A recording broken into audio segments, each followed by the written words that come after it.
Bonjour. Alors je lis la Bible. Voici.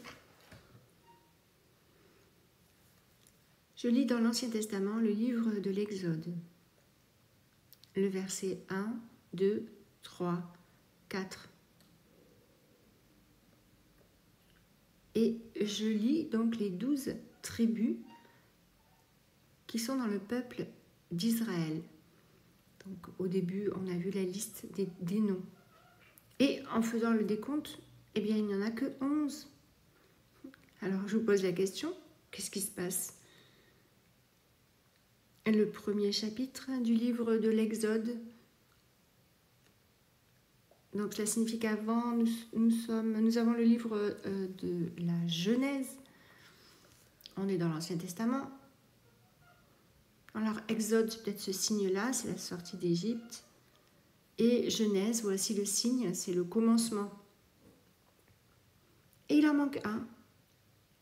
Manque un nom. Ah, c'est Jacob. Non, pardon, Joseph.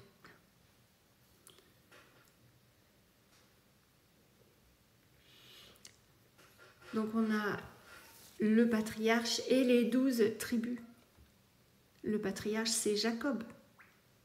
C'est le père. Vous savez, c'est celui qui a rencontré l'ange de l'Éternel. Il y a eu un combat et Jacob a reçu le nouveau nom, Israël.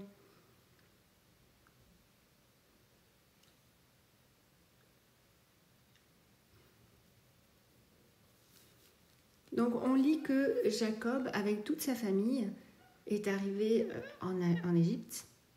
Et combien était-il? Alors on le voit en lisant le texte au verset 5. C'est écrit. Vous le savez bien, vous avez lu déjà. Alors, vous avez ouvert la Bible au livre de l'Exode? Je vous montre. Exode. Au verset 5. Combien était-il?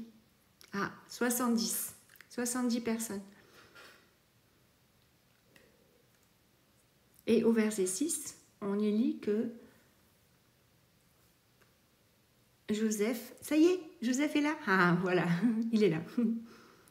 Donc Joseph, le berger, il est mort. Non, berger, qu'est-ce que je raconte? Mais non. Non, il avait la tunique avec les couleurs, c'est ça son signe. La tunique qu'il a reçue. On parle bien de Joseph.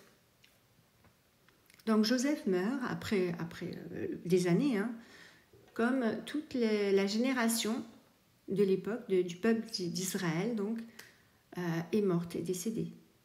Et arrive un nouveau pharaon.